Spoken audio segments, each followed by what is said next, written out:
Hi, this is Jim Rice. Welcome to the Supply Chain Finance module. In this lesson, we'll be talking about defining supply chain finance.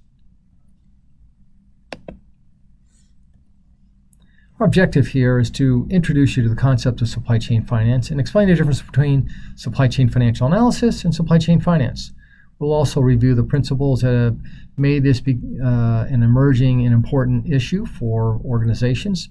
And as often is the case, we're not intending to make you supply chain financing experts in this particular content. So supply chain finance, I would argue, has taken on a new meaning. And up to this point, supply chain finance, that term has been used as a very broad term that basically mean what we think of as the supply chain. We think about it through, if we looked at it through a financial lens. So what are the financial impacts coming from supply chain transactions, like the sale of the inventory or the investment in a certain supply chain capability? What's the financial performance impact of some of these different transactions? That's how it's been used, very broadly speaking. But it now has a very specific meaning, this term supply chain finance, and it refers to a method to provide liquidity to buyers and sellers. It's not new. Payment terms such as net 30 or 2% 10 net 30 have existed.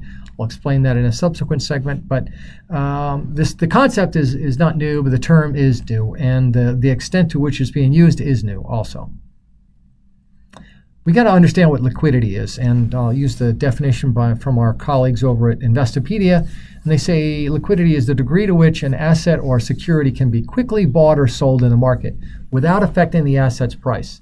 Well, I like to think about that as basically the ability for the organization to take some of their assets. In particular, an asset would be a receivable that they have from a buyer, which is an obligation to pay them, basically to convert that quickly into cash.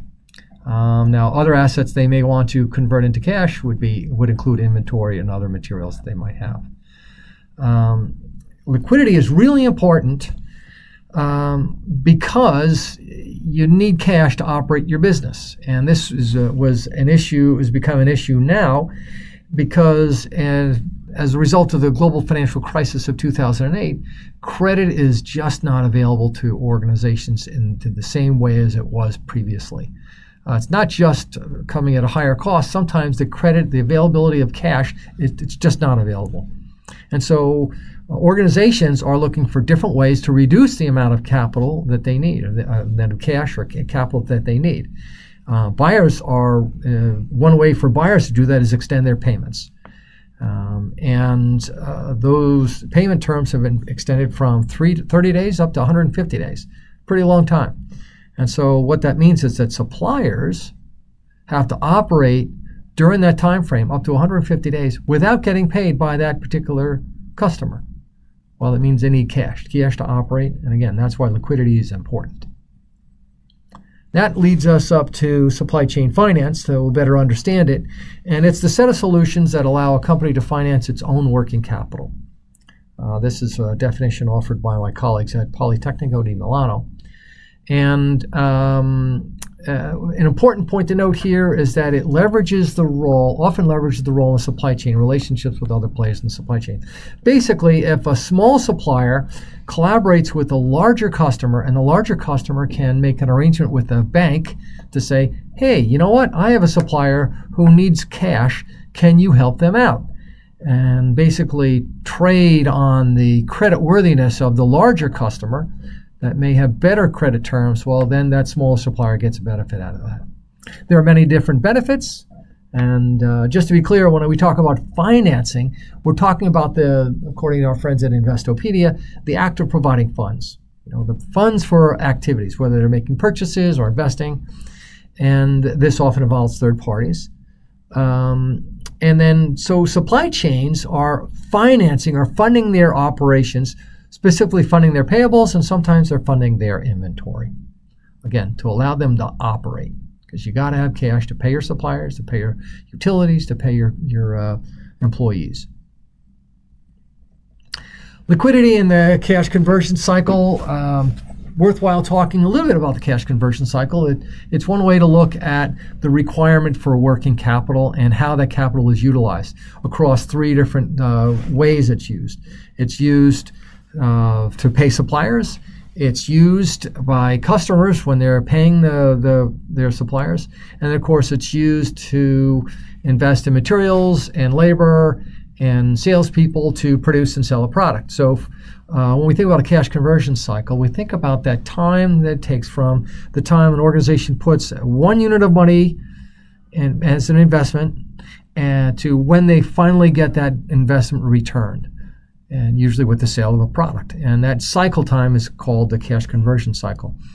For organizations to reduce the time it takes for them to get that money back, they take a variety of different actions that could include reducing the cycle time for producing a product, selling it more quickly, slowing down payments to suppliers, that reduces the working capital, but also arranging for faster payments from customers.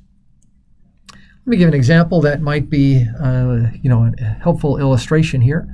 We see a number of companies in this consumer products industry from 2016. All this data is from their annual reports. We've broken out their cash conversion cycle into the days of inventory outstanding, the days of sales outstanding, the days of payables outstanding. Many of these organizations we can see here are operating at what's called negative cash conversion cycle. And what that means is they're using OPM, or other people's money, to fund their operations. So let's look at the case of Nestle. They're paying in 147 days. So it takes 147 days for them to pay their suppliers. Well, they're using that money to fund their operation. And let's just look at this. So the days of inventory outstanding. That's basically the time it takes for a company to produce a product and then to sell it. Right, and then that takes them 68 days. So they're using 68 of those 147 days of the payments. They're using it for that, which basically means overall that Nestle is sitting on somebody else's money for almost 30 days. Pretty good deal. But you can see, look at Kimberly-Clark.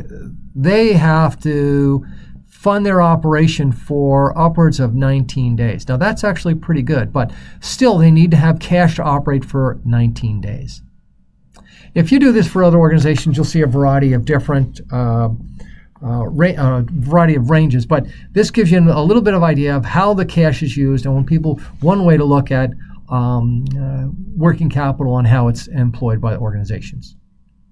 Key points here: that payment terms have increased. Credit has become more difficult, which makes it much more difficult for suppliers to operate with these long payment cycles.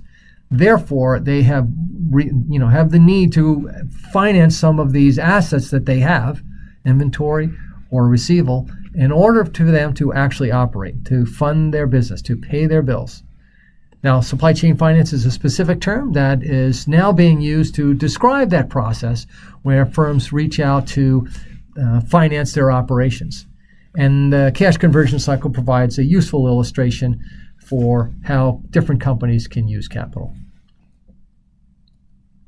If you have any questions, comments, or suggestions, please use the discussion forum. I look forward to seeing you in a future segment. Thank you.